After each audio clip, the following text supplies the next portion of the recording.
La libertad de religión o de creencias. Introducción. Esta es la primera de un conjunto de presentaciones sobre lo que significa el derecho humano a la libertad de pensamiento, conciencia, religión o creencias, y si puede ser limitado y en qué casos. Con esta breve introducción, vamos a iniciar la reflexión sobre qué o quiénes protegen los derechos humanos y qué derechos nos otorga la libertad de religión o de creencias. Me gustaría comenzar con una pregunta. ¿Qué religiones están protegidas por el derecho humano a la libertad de religión o de creencias? ¿Protege a las principales religiones del mundo? ¿O protege a todas las religiones, incluyendo a las minoritarias o inusuales?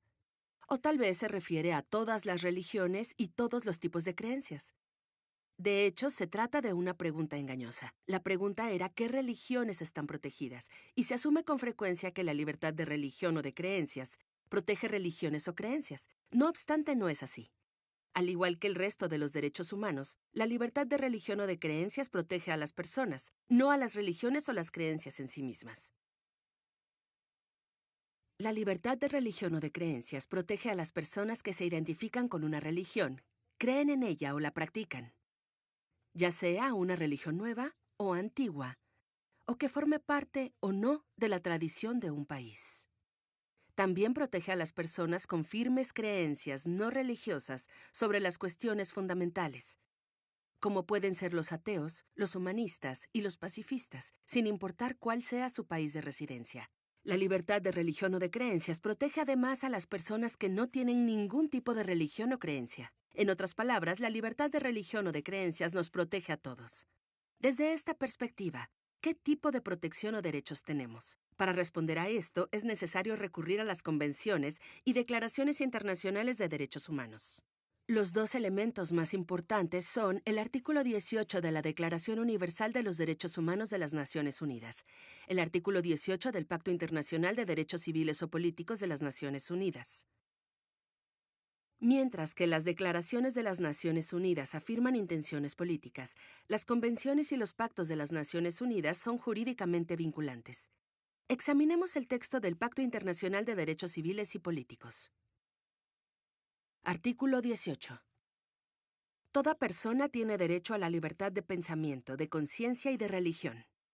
Este derecho incluye la libertad de tener o de adoptar la religión o las creencias de su elección, así como la libertad de manifestar su religión o sus creencias, individual o colectivamente, tanto en público como en privado, mediante el culto, la celebración de los ritos, las prácticas y la enseñanza. Nadie será objeto de medidas coercitivas que puedan menoscabar su libertad de tener o de adoptar la religión o las creencias de su elección. La libertad de manifestar la propia religión o las propias creencias estará sujeta únicamente a las limitaciones prescritas por la ley que sean necesarias para proteger la seguridad, el orden, la salud o la moral públicos o los derechos y libertades fundamentales de los demás. Los Estados partes en el presente pacto se comprometen a respetar la libertad de los padres y, en su caso, de los tutores legales, para garantizar que los hijos reciban la educación religiosa y moral que esté de acuerdo con sus propias convicciones. ¿Qué significa esto en la práctica? ¿Qué derechos tienen las personas protegidas por este instrumento?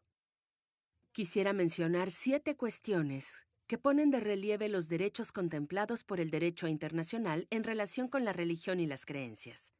Las primeras 2 constituyen la esencia del derecho a la libertad de religión o de creencia. La libertad de tener, elegir o abandonar una religión o creencia, así como de cambiarla. La libertad de practicar o manifestar una religión o creencia. Además de estas están el derecho a la protección contra la coacción y la discriminación, relacionado con cuestiones de religión o de creencias. Los derechos de los padres y de los niños en relación con la religión y creencias. Y el derecho a la objeción de conciencia. Otro elemento clave de la libertad de religión o de creencias son las disposiciones sobre si los derechos otorgados pueden ser limitados y en qué casos. En el sitio web encontrarán un video sobre cada una de estas dimensiones, con un análisis en profundidad de lo que significan estos derechos en la práctica.